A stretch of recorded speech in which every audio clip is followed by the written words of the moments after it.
planet Earth. These contain various kinds of resources: fossil oils, seas, rivers, and much more.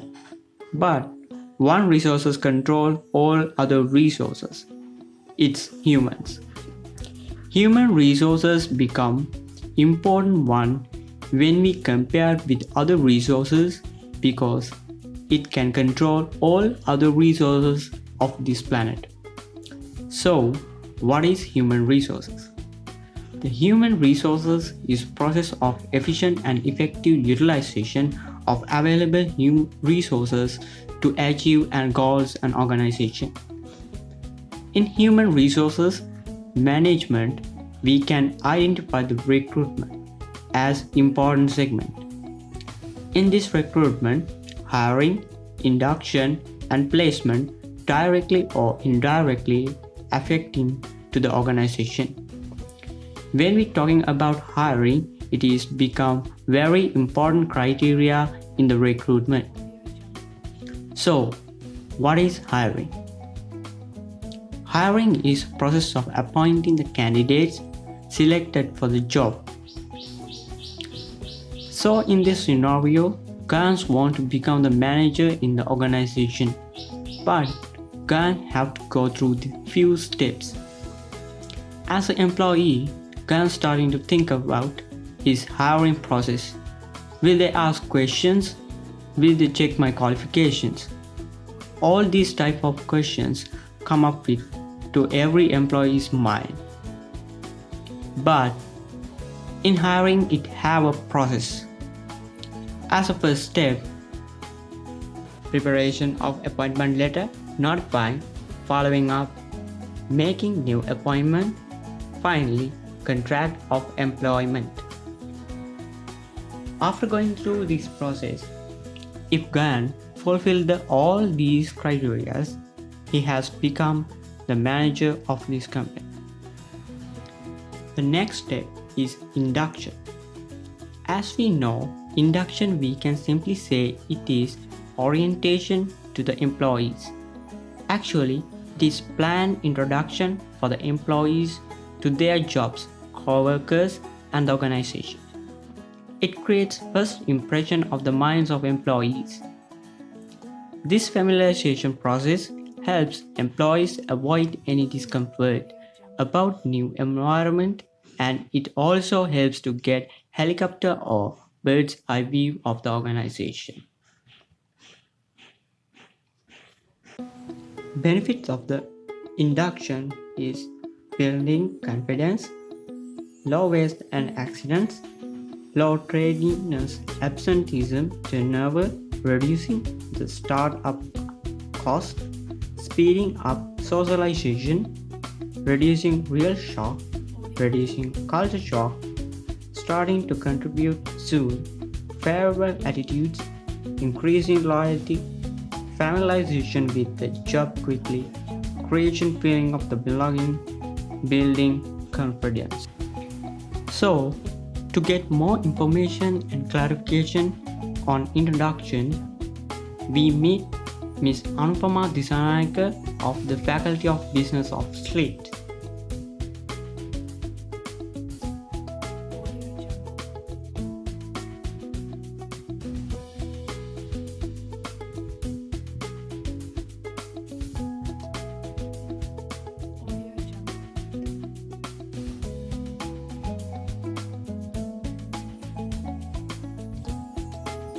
Yes.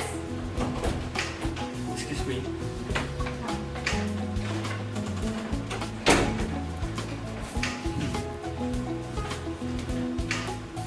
Madam, can you explain about the introductions, about your own experience?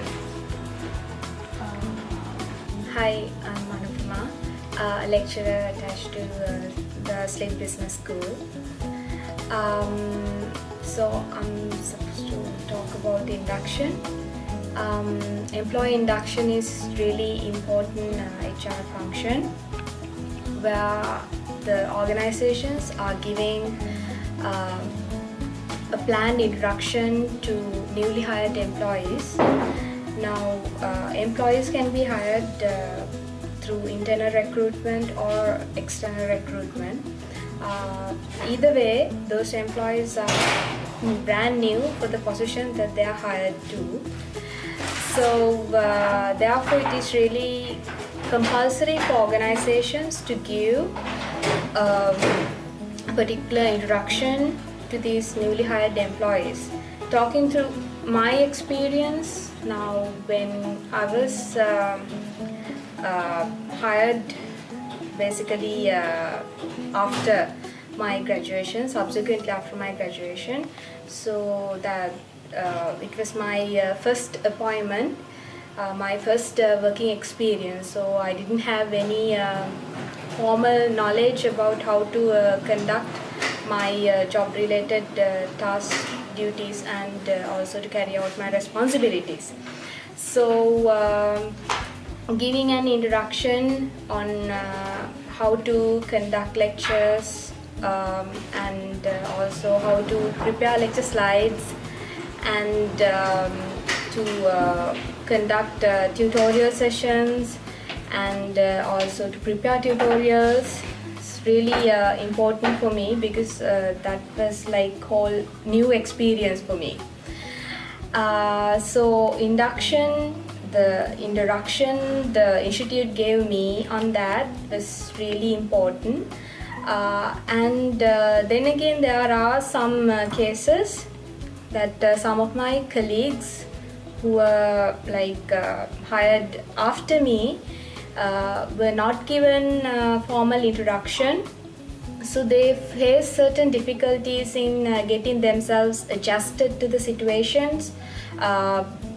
So they felt really confused what they're supposed to do, and how to carry out their responsibilities, and also there was no formal procedure for them to learn those things because they were not given a formal induction.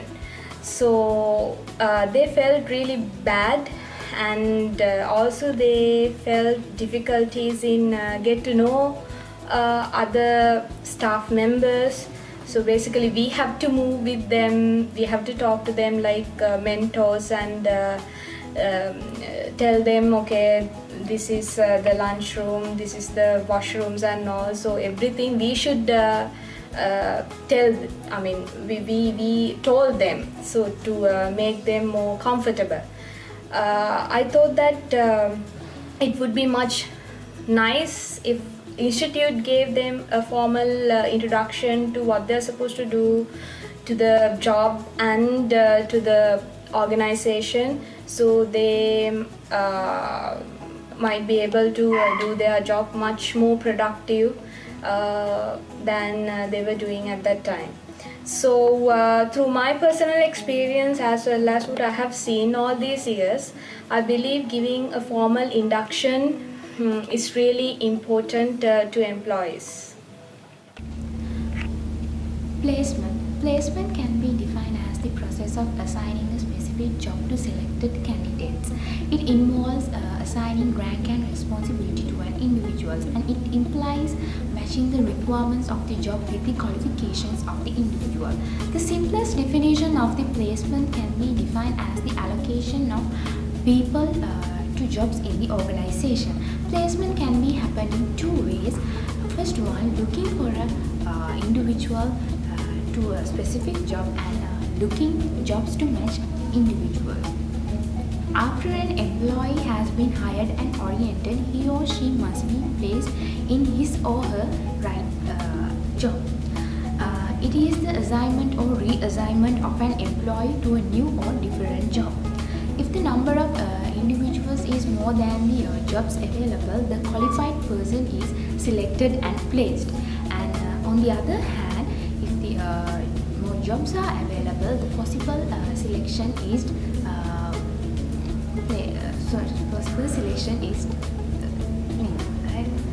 taken. It is the assignment or reassignment of an employee to a new or different job. If the number of employees more than the jobs available, the qualified candidates are being selected. On the other hand, if more jobs are available, the possible selection is taken. Thus, the number of people and the number of jobs determines the placement process in any organization. If the person adjusts himself to the job and continues to perform as per expectation, it means that the candidate is properly placed. However, if the candidate is seen to have problems in adjusting himself to the job, the supervisor must find out whether the person is properly placed as per latter aptitude and potential. Usually, placement problems arises out of wrong selection or improper placement or both. Therefore, organizations need to constantly review cases of employees performing below expectations or potential and employee-related problems such as turnover, absenteeism, accidents, and assess how far they are related to inappropriate placement decisions and remedy the situation without delay. The difficulty with placement is that we tend to look at the individual but not at the job sometimes. Often the individual not work independent of others. Whether the employees work independent of others or is dependent depends on the type of jobs. Job in this context may be classified into three categories. First one independent, second one sequential, third one pooled. In certain cases, jobs are independent. For example,